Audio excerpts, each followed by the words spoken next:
నమస్తే. నేను మీ బాబీ వర్ధన్. బీబీసీ వాయిస్ ఛానల్లోని ఓల్డ్ ఈజ్ గోల్డ్ వెండితెర ముచ్చట్లు కార్యక్రమానికి స్వాగతం. ఇవాళ విజయ సంస్థ వారు తీసిన ఒకానొక మహత్తర సినిమా గురించి నేను మీతో ముచ్చటించడానికి వచ్చాను. మిస్సమ్మ.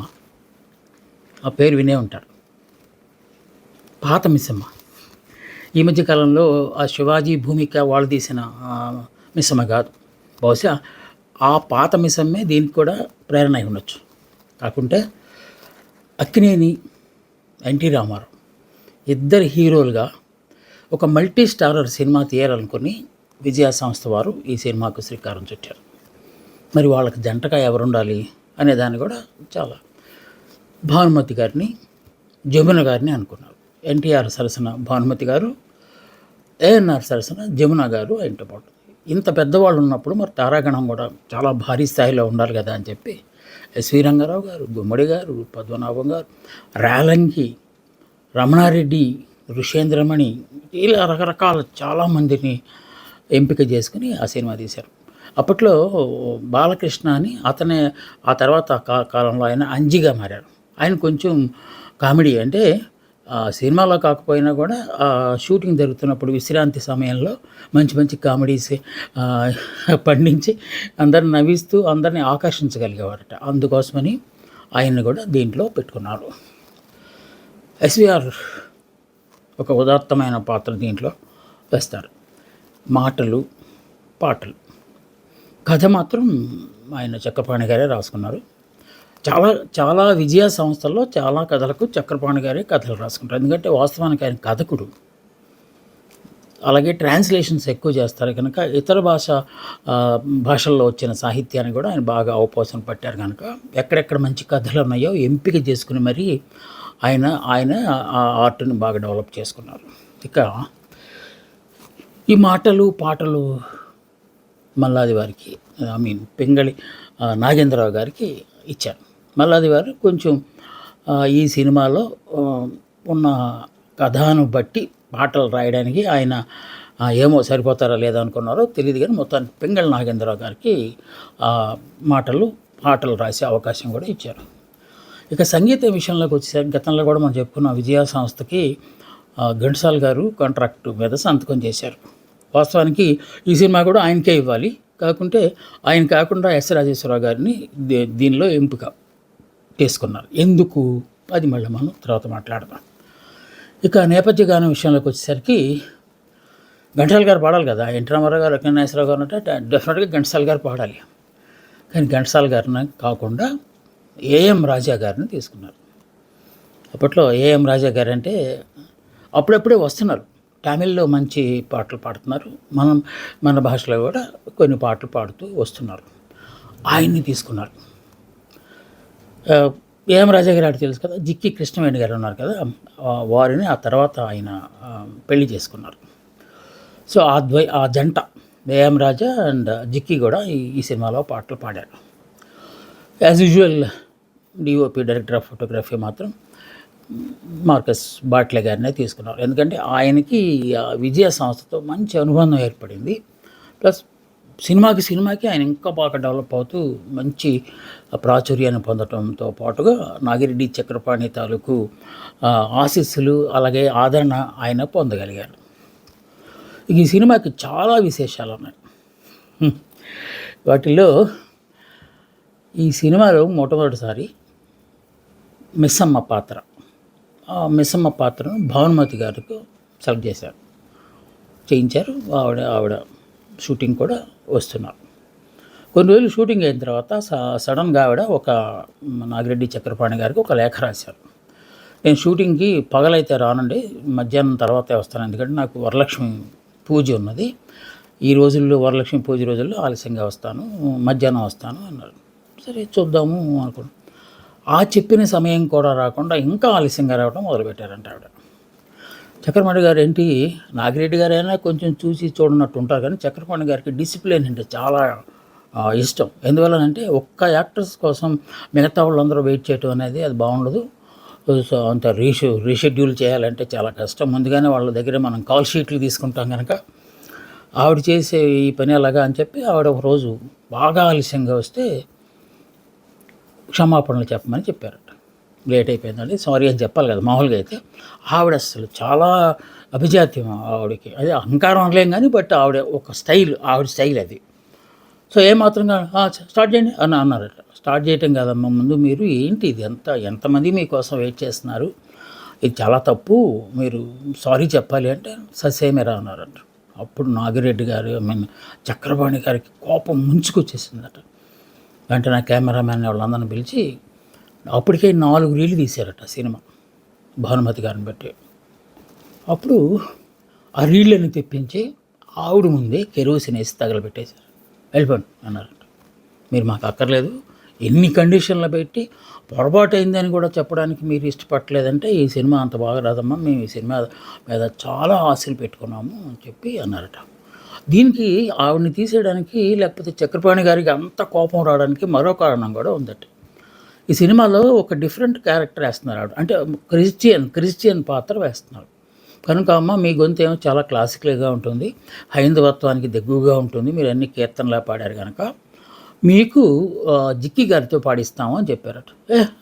నాకు వేరే వాళ్ళు పాడటం ఏంటి, నా స్వరమే భాస్వరం అని చెప్పి ఆవిడ కొంచెం గొడవ పెట్టారట. అది కూడా చక్రపాణి గారికి మనసులో ఉంది. ఇవన్నీ కలిసి వచ్చినాయి భానుమతి గారిని. 4 రీళ్ళు తీసిన తర్వాత దీంట్లోంచి తీసేయటం అనేది అప్పట్లో ఒక పెద్ద సంచలనంగా ఏర్పడి, మళ్ళీ ఎవరిని తీసుకోవాలి అయితే, వెంటనే సావిత్రి గారు కాస్తంత బొద్దుగా దీనిగా ఉంటారు, నటనను ఏ విధంగా అయినా పలికించగలరు ఆవిడ. సో ఆవిడనే తీసుకుందామని చెప్పి అప్పటి నుంచి ఆవిడతో సినిమా స్టార్ట్ చేశారు. ఈ సినిమాని సైమల్టేనియస్గా తెలుగు, తమిళ్లో కూడా తీశారు. ఎన్టీ రామారావు గారి పాత్ర దీంట్లో ప్రధానమైనది కనుక ఎన్టీ రామారావు ఏఎన్ఆర్ ఆఫ్కోర్స్ ఎన్టీఆర్ గారి పాత్రని జెమినీ గణేశన్తో చేయించారు. అలాగే అక్కినేనిశ్వరరావు గారి పాత్ర తంగవేలు అని చెప్పి అప్పట్లో హీరోగా ఎదుగుతున్న ఆయనకి ఇచ్చారు. ఎందుకంటే అది కొంచెం కామెడీ షేడ్స్ ఉన్న పాత్ర కనుక అతనైతే బాగా సరిపోతాడని ఆయనతో అది చేయించారన్నమాట. ఈ సినిమా తీస్తున్నప్పుడే ఎక్కువ రోజులు సినిమా, అంటే తమిళ్ వెర్షన్లోనూ మన తెలుగు వెర్షన్లోనూ సావిత్రి గారు హీరోయిన్గా చేశారు, జెమినీ గణేశన్ గారితో చేశారు కనుక వాళ్ళిద్దరి మధ్య సాన్నిహిత్యం బాగా పెరిగిపోయి ఆ తర్వాత వాళ్ళిద్దరూ పెళ్లి చేసుకోవడానికి కూడా దారితీసింది మిస్ అమ్మ సినిమా అని చెప్పి అంటారు చరిత్రకారులు, సినిమా చరిత్రకారులు. ఈ నిరుద్యోగము, ఒక పక్క అవినీతి, గందరగోళాలు ఉంటాయి కదా, అలాంటి నేపథ్యాన్ని తీసుకుని ఈ సినిమా తీశారన్నమాట. ఇంకా వర్క్మెన్షిప్ అంటారు కదా, పని అంటే చాలా గౌరవం వాళ్ళకి. మీరు హోదాలు లేకపోతే డబ్బులతో పని చేయకుండా కొంతమంది ఏం చేస్తారంటే వర్క్ ఈజ్ వర్షిప్ అనే దాంతో చేస్తారు. సో అది కూడా దీంట్లో ఒక భాగంగా తీశారనమాట. సో ఈ సినిమాను మిస్ మేరీ అనే పేరుతో హిందీలో కూడా తీశారు. హిందీలో తీసిన సినిమాకి కూడా మన ఎల్వి ప్రసాద్ గారే డైరెక్టర్గా పనిచేశారు. ఎందుకంటే ఎల్వి ప్రసాద్ గారు ఆల్మోస్ట్ విజయవాడ సినిమాలకి ఆయన కంటిన్యూ అవుతూ వస్తున్నారు. తర్వాత హిందీలో కూడా ఆయన చాలా పాపులర్ అయ్యారు. ఓకే, ఆయన వసుధ ఆర్టిస్ట్. ఎక్కడెక్కడ మంచి మంచి ఆర్టిస్టులు ఉంటారో వాళ్ళని ఎంపిక చేసుకుని ఆ తర్వాత వేరే భాషల్లో సినిమాలు తీయటం కూడా ఈ విజయ సంస్థకి ఎల్వి ప్రసాద్ గారు ఇచ్చిన ఒక కానుకగా అనుకోవాలి. దీన్ని ఆ తర్వాత మరాఠీలు కూడా తీశారు. ఆఫ్కోర్స్ మరాఠీకి విజయ సంస్థకు సంబంధం లేదు, కానీ అందుకని మిస్ అమ్మ అనే సినిమా ఎంత బాగా ఆడింది అని చెప్పడానికి ఇన్ని భాషల్లో తీశారని చెప్పి అన్నారు. దీనికి అసలు ఆధారం ఏంటంటే బెంగాలీ నాటకం మన్మోయి అని ఒక నాటకం అనమాట. నేను ఇందాక చెప్పాను మీకు, చక్రపాణి గారు అనువాద కథలు ఎక్కువ రాస్తూ ఉంటారు. ఆయన ఒకసారి ఆ తర్వాత ఎప్పుడో చెప్పుకున్నారు ఆయన ఎందుకు బెంగాలీ రచనలు ట్రాన్స్లేట్ చేయడానికి, ఆయనకి బెంగాలీ ఎలా వచ్చింది అనేది ఇంకొక ఎపిసోడ్లో ఎప్పుడైనా మనం మాట్లాడుకుందాం, ఎందుకంటే మనకి టైం కూడా ముఖ్యం కనుక. సో విజయ సంస్థ ఒకేసారి 2 భాషల్లో తీసిన మొట్టమొదటి సినిమా, తమిళ్ అండ్ మన భాషలో కూడా తీశారు కనుక. పీలేలా, జిక్కి వీళ్ళిద్దరిలో ఎవరో ఒకరి చేత భానుమతికి పాడిద్దాం అనుకున్నారట. పీలేలు అప్పట్లో అదరగొట్టేస్తున్నారు, చాలా సినిమాల్లో ఆవిడ మంచి మంచి పాటలు పాడారు. ఇంకా సుశీలమ్మ అప్పటికి రాలేదు, లీలగారే అంత రాజ్యం వెళ్తున్నారు, పాటల రాజ్యాన్ని. వీళ్ళిద్దరిలో ఎవరిలో ఒకరు పాడిస్తారంటే వాళ్ళు నాకంటే ఎక్కువ ఏంటని చెప్పి కదా భానుమతి గారు వెళ్ళిపోయారు ఈ సినిమాలో నుంచి. సో అది పాపం లీలా గారు ఏం బాధపడలేదు. నేను పాడతానంటే ఆవిడ అంత అన్నారంటే నా గొంతు అంత నీచంగా ఉంటుందా అని చెప్పి ఆవిడ కొంచెం బాధపడ్డారంట. కానీ అమ్మ ఆవిడ మనస్తత్వం అదేం నువ్వేం అనుకోబా కానీ ఆవిడ సర్ది చెప్పారంట. ఇక అక్కినేని నాగేశ్వరరావు గారి విషయంలోకి వచ్చేసరికి దేవదాస్ తర్వాత అక్కినేని నాగేశ్వరరావు అనగానే ఒక ట్రాజడీ కింగ్ అయిన విషాద పాత్రలను పండించడంలో అక్కినేని నాగేశ్వరరావు గారి తర్వాతే అని చెప్పి ఒక బ్రాండ్ పడిపోయింది ఆయనకి. సో మళ్ళీ ఎక్కడ తాగుబోతు క్యారెక్టర్లు ఎంపిక చేస్తారు, వాటి కోసం మళ్ళీ కొత్తగా స్టోరీలు రాయాలి కదా. సో అందుకని ఆయన నాగిరెడ్డి చక్రపాణి గారిని రిక్వెస్ట్ చేశారట, నా పాత్ర కొంచెం హాస్యం పెట్టండి, మరీ విషాదంలో మునిగి తేలుతున్నాను నేను అంటే. అందుకని ఈ సినిమాని ఒక ప్రైవేటు డిటెక్టివ్ పాత్ర ఇచ్చి అన్ని కామెడీ చేష్టలు చేసే ఒక పాత్రని అక్కినేని నాగేశ్వరరావు గారి మీద చిత్రీకరించారు. సో అదొక నాగేశ్వరరావు గారు చేసిన ఒక రిక్వెస్ట్ను విజయ వాళ్ళు ఆమోదించి అమలు చేసిందనమాట అది. ఇక మాధవపెద్ది వెంకటరామయ్య గారని అప్పట్లో పెద్ద ఆయనగా ఆయన్ని ట్రీట్ చేసేవారు. ఆయన ఏదైనా పాత్ర ఉంటే చూడండి అని మా ఊరిని వచ్చారు, గుమ్మడి గారు మంచి ఆయన పాపం అని చెప్పి పంపించారంట. నాగిరెడ్డి చక్రపాణి ఎల్వి ప్రసాద్ గారికి సిఫారసు చేశారంట. గుమ్మడి గారిని చూస్తే మంచిగా ఉన్నారు, గంభీరమైన వాయిస్ ఉంది, నాటకాల్లో ఆయన బాగా ఉన్నారు, కొన్ని డైలాగులు ఏదో చెప్పించారు, చేస్తే బ్రహ్మాండంగా ఉందంట. సో ఆయనకి ఏం చేశారు, రోజుకి 500 రూపాయలు ఇచ్చారట. అప్పట్లో 500 రూపాయలు పర్ డే అంటే చాలా ఎక్కువట. ఎందుకంటే 20 రోజులు షూటింగ్ చేసిన పెద్ద నటులు కూడా మొత్తం అయిపోయిన తర్వాత 2000 ఇచ్చేవాళ్ళట. కానీ గుమ్మడి గారికి మాత్రం అది బహుశా మాధవపెద్ది వెంకటరామయ్య గారు రికమెండ్ చేయటం వల్లనో తెలియదు. కానీ ఆ తర్వాత చక్రపాణి గారు ఎందుకు అలా చేశారనేది గుమ్మడి గారు చాలాసార్లు చాలా ఇంటర్వ్యూల్లో ఆయన చెప్పారంటే. ఏంటి అంటే పాపం ఎక్కడి నుంచో మద్రాసు వచ్చి భార్య పిల్లలను పెట్టుకుని బతుకుతున్నాడు, ఈయనకి కనీసం 500 అయినా మనం ఇవ్వకపోతే ఆయన జీవితం గడపడం కష్టం, ఇలాంటి మంచి యాక్టర్ని మనం కోల్పోతాము, కనుక పోతే పోయిందిలే అని చెప్పి 500 రూపాయలు ఆయన ఇచ్చారని గుమ్మడి గారు చాలా ఇంటర్వ్యూల్లో చెప్పడం అనేది ఆయన కృతజ్ఞతాభావానికి అదే మన నిదర్శనంగా మనం చెప్పుకోవాలి. ఇక ఎన్టీఆర్ అప్పటికే కొంచెం ఆయన బొద్దుగా ఉంటారు కదా, అది పౌరాణిక పాత్రలకు ఇంకా రాముడు కృష్ణుడు అంటే ఒక స్ఫురద్రో రూపం ఉండాలి కదా. సో ఆ రూపం ఆయనకు ఉండటం వల్ల ఒక సన్నివేశంలో ఒక అంతస్తులోంచి ఇంకొక అంతస్తులకి దూకే సన్నివేశం ఒకటి ఉందట. ఆయన ఎన్టీఆర్ గారు ట్రై చేయబోయారు కానీ బట్ ఎల్వి ప్రసాద్ గారు అన్నారంటే వదిలేండి, మళ్ళీ మీరు దూకారంటే కాల్ ఎరుగుతుంది, మళ్ళీ షూటింగ్ ఆగిపోద్ది అంటే అప్పుడు జెమినీ గారు నేను ఎటు చేస్తున్నాను కదా నా వెర్షన్కి తమిళ వెర్షన్కి అన్నగారికి కూడా నేనే చేస్తానని చెప్పి ఆయనే చేశారట. అంటే అప్పట్లో హీరోయిజము లేకపోతే ఒక అభిజాత్యము నువ్వెంత అనేది ఉండదు. పైగా సినిమా అనేదానికి భాష అవాంతరాలు అసలు లేవు, ప్రాంతీయ అవాంతరాలు అసలు లేవు అని చెప్పడానికి ఇలాంటి ఉదాహరణలు మనం చెప్పుకుంటాం. సో జెమినీ గణేషన్ గారు దాన్ని చాలా హుందాగా తీసుకుని నేను చేస్తాను అన్నగారు, దానికి ఏం పర్వాలేదు సైడ్ నుంచి తీయండి అని చెప్పారంటే అది మనం ఆ సినిమాలో కనుక కీన్గా అబ్జర్వ్ చేస్తే ఎన్టీఆర్ దూకే సన్నివేశాన్ని మనకు తెలిసిపోతుంది. ఎందుకంటే యాజ్ ఇట్ ఈజ్గా మేకప్ వేస్తారు కనుక మనం అంతా చూస్తే తప్ప గుర్తుపట్టలేని అంశం అనమాట. ఇక ఇందాక మనం అనుకున్నాం కదా ఘంటసాల మాస్టర్ ఈ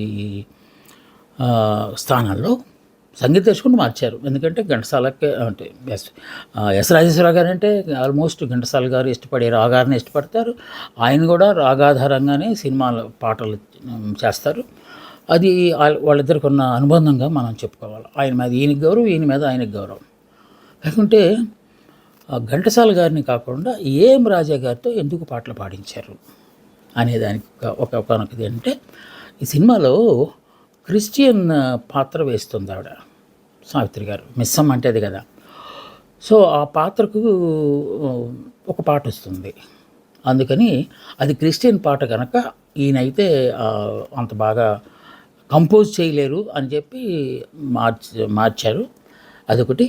ప్లస్ కొంచెం ఆ క్రిస్టియన్ ఆవిడతో కలిపి పాడే పాటలు ఉన్నాయి కనుక అవి బహుశా అండ్ ఆయనకి కులం పట్ల లేకపోతే మతం పట్ల ఇవి ఉన్నాయని కాదు, ఆయన అప్పటిదాకా పరమత పాటలు ఆయన పాడలేదు చేయలేదు సంగీతం. అందువల్ల ఏఎం రాజా గారిని తీసుకొచ్చారు. వెరైటీగా ఉంటుందని. బట్ చాలా ఎస్వరాజరావు గారి పుణ్యం కావచ్చు, లేకపోతే ఎన్టీఆర్ అలాంటి వాళ్ళ నటీనటుల తాలూకు సామర్థ్యం కావచ్చు, ఏఎం రాజా గారు పాడిన పాటలన్నీ సూపర్ హిట్ అయిపోయినాయి ఆ సినిమాలో. అది చివరిలో మనం మాట్లాడదాం ఏమేం పాటలు అంత గొప్పగా వచ్చినాయి దాని గురించి. ఎందుకంటే ఘంటసాల గారి బదులు ఏఎం రాజా గారిని ఎందుకు తీసుకున్నారు అనే దాని మీదే మనం ఇప్పుడు మాట్లాడదాం. ఘంటసాల గారు ఉన్న మర్యాద ఏఎం రాజా గారికి కూడా ఇచ్చేవాళ్ళట అప్పట్లో. మనకి ఈ ఏంటిది ఈ ఆంతర్యాలు అలాంటివి ఏమి ఉండేవారు కాదట. చాలా ఏం రాజుగారితో పాటిస్తున్నాం చెప్పగానే ఘంటసాల గారు అదేంటండి నాతో అగ్రిమెంట్ కూడా చేయించుకున్నారు, వేరే వాళ్ళతో ఎలా పాటిస్తారని ఏమనలేదండి.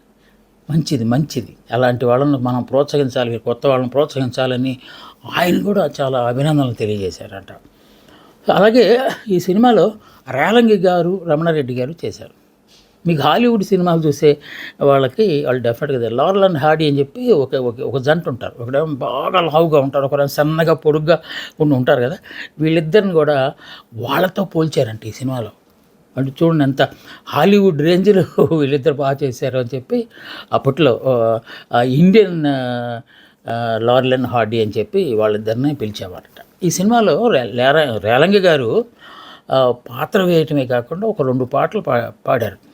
అవి ఏంటంటే ధర్మం చెయ్యి బాబు కానీ ధర్మం చెయ్యి బాబు అని ఒక పాట వస్తుంది కదా, ఆ పాట ఒకటి. అలాగే సీతారాం అనే ఇంకో పాట. ఈ 2 పాటలు రేలంగ వెంకటరావు గారు పాడారు. కానీ టైటిల్స్లో మాత్రం ఆయన పేరు వేయలేదు. చూడండి ఎంత గొప్పతనం. ఆయన పాటలు పాడారు, రికార్డ్ అయినాయి, సినిమాలో కూడా ఆ పాటలే ఉన్నాయి. అయినప్పటికీ ఆ పేరు వేయలేదు. అయినా సరే ఆయన ఏమనలేదు. అది గొప్పతనం అంటే. ఎందుకంటే పాడించారు, ఆయనకు అవసరమయ్యి పాడించారు. కానీ గాయకుల్లో ఎటువంటి డిస్టార్షన్ ఉంటుంది అనమాట. అంటే యాక్టర్గా ఆయన పేరు బ్రహ్మాండంగా ఉంది. ఇప్పుడు మనం ఇందాక లారెల్ హార్డీ అనుకున్నాం కదా, అలాంటప్పుడు ఈ పాటలు కూడా ఆయన పాడారు అంటే కొంచెం దీనిగా ఉంటుందని చెప్పి బహుశా వేయలేదేమో. అది టైటిల్స్లో లేకుండా చేశారు. మీకు గుర్తునే ఉంటుంది ఈ సినిమా కథాంశాన్ని బట్టి. ఆ తర్వాత 1991లో బాపు రమణ గారు ఒక సినిమా తీశారు. అది పెళ్లి పుస్తకం, ఐడియా ఉంటుంది మీకు, పెళ్లి పుస్తకం. దాంట్లో కూడా రాజేంద్ర ప్రసాద్, దివ్యవాణి అని ఒక మేడం చేశారు. ఆవిడ వీళ్ళిద్దరూ పెళ్లి కాకుండా భార్యాభర్తలుగా యాక్ట్ చేయడం అనేది. సో అదే మెయిన్ ఈ సినిమాలో కూడా వస్తుంది, మిస్సం సినిమాలో కూడా వస్తుంది. సో ఎల్వి ప్రసాద్ గారి దర్శకత్వ ప్రతిభ ప్రతి ఫ్రేమ్లో కనిపించింది. ఇది మనమాటం కాదు, మనం చెప్పుకున్నాం కదా. మన షావుకారు సినిమా గురించి కూడా గొప్ప రివ్యూ రాసిన కొరవడగంటి కుటుంబరావు గారు కోకు, ఆయన సినిమా రివ్యూ రాశారంటే అది ఒక స్టాంప్ అంతే, ఒక సర్టిఫికెట్ ఇచ్చినట్టే. ఆయనే ఇదే మాట ఈ సినిమా గురించి రివ్యూ రాస్తూ ప్రశంసలు కురిపిస్తూ ఒక లైన్ మాత్రం రాశారంట. ఈ సినిమాలో మిస్సమ్మ సినిమాలో ఎల్వి ప్రసాద్ గారు దర్శకత్వ ప్రతిభ ప్రతి ఫ్రేమ్లో కనిపించింది అని చెప్పి రాయడం. అంటే జనరల్గా కథ గురించి అలాంటి సమీక్షలు రాస్తారు కదా. సో ఈ సాంకేతిక నిపుణుల గురించి రాయటం అనేది అప్పట్లో కొంచెం కొత్త. సో దాంట్లో ఈ కొక్కు గారు ఆరితేరిన మంచి కుటుంబరావు గారు, సో అది రావటం అనేది చాలా గొప్పగా అప్పట్లో చెప్పుకున్నారు. ఈ సినిమా ఎందుకు అంత గొప్పగా ఆడింది, ఏంటి అసలు దీని తాలూకు కథ, ఆ బెంగాలీలో వచ్చిన నవలను ఆయన మన భాషలోకి ట్రాన్స్లేట్ చేయటం ఏంటి, ఆ సినిమాను అంత గొప్పగా తీయటం ఏంటి అంటే, కథ ఏంటి అంటే ఒక ఊరిలో ఒక పెద్ద ఆయన ఉంటారు, జమీందార్ గారు ఉంటారు అనమాట.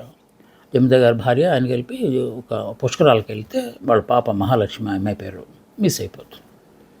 ఎంత వెతికినా దొరకదు అనమాట.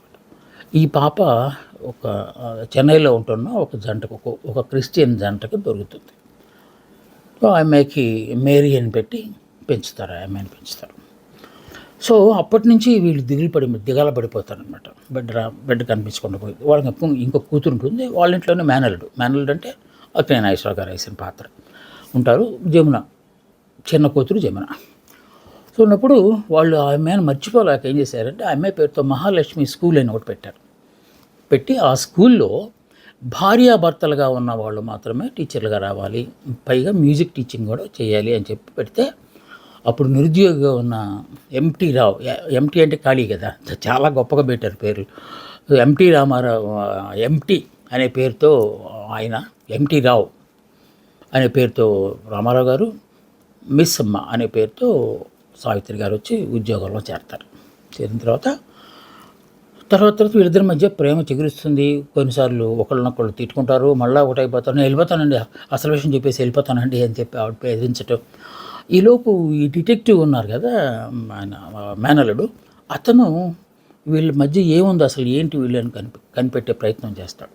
తర్వాత ఆమె మెడలో ఉన్న ఒక చైన్ గొలుసు ఆధారంగా ఈవిడే పుష్కరాల్లో మిస్ అయిపోయిన సొంత కూతురు అని చెప్పి తెలుసుకుంటారు వాళ్ళు. సో తెలుసుకుని వాళ్ళిద్దరికి, ఎంటీ రావుకి, మిస్ అమ్మకి, అలాగే జమున అఖిలనాగేశ్వరరావు గారికి పెళ్లి చేయడంతో ఆ సినిమా సుఖాంతమవుతుంది. మధ్యలో ట్విస్టులు, చాలా ట్విస్టులు ఉంటాయి. సో దాంట్లో ఈ సినిమా కేవలం కథాపరంగా అంత గొప్పగా ఆడటం కాకుండా పాటలు కూడా గొప్ప ఇప్పటికీ అందరూ పాడుకునేలాగా ఉన్నారు. వాటిల్లో ఒకటి అవునంటే కాదనిలే, కాదంటే అవుననిలే, ఆడువారి మాటలకు అర్థాలే వేరులే, అర్థాలే వేరులే, అర్థాలే వేరులే. ఈ పవన్ కళ్యాణ్ గారి సినిమాలో వచ్చిన పాట కదా ఈ పాటకి ఈ పాట ఆధారం అనమాట. అది ఒక గొప్ప పాట. అలాగే రావోయి చందమామ మా ఇంట గాథ వినుమా, రావోయి చందమామ. చూడండి ఎలాంటి పాటలు ఉన్నాయి దానిలో. బృందావనమది అందరిది, గోవిందుడు అందరి వాడేలే. ఇది కూడా దాంట్లో. అలాగే కరుణించు మేరీ మాత, కరుణించు మేరీ మాత, నీవే కరుణించు మేరీ మాత. ఈ పాట కూడా దాంట్లోదే. అలాగే తెలుసుకొనవే యువతి అనే పాట ఇంకోటి వస్తుంది. ఇంకొకటి కామెడీ సాంగ్, మాకు మీరే మీకు మేమే. ఇలాంటి అఖిలనాగేశ్వరరావు గారు, సావిత్రి గారు, అంటే అఖిలనాగేశ్వరరావు గారికి ఆ సావిత్రి గారు సంగీతం నేర్పించడానికి చేసే కృషిలో భాగంగా ఆ పాటను కూడా కొంచెం కామెడీలో అది లీలగా జిక్కి గారు అండ్ అఖిలనాగేశ్వరరావు గారే పాడారు. ఆయనే పాడుకున్నారు. ఇలాంటి పాటలు, గొప్ప మాటలు, మంచి సన్నివేశాలతో మిస్సమ్మ సూపర్ హిట్ అయ్యి కాసులు వర్షం కురిపించింది విజయ సంస్థకి. ఆ తర్వాత వాళ్ళు ఎన్నో సినిమాలు తీయడానికి ఈ సినిమా ఆధారంగా నిలిచింది. మీకు నచ్చిందని భావిస్తాను మిస్సమ్మ. వీలైతే మన యూట్యూబ్లో ఉంది, మిస్సమ్మ చూడండి. పాత సినిమా 1955 జనవరి 12వ తేదీన ఈ సినిమా రిలీజ్ అయ్యి అఖండ విజయాన్ని సాధించింది. ఇవి మిస్సమ్మకు సంబంధించిన సినిమా ముచ్చట్లు.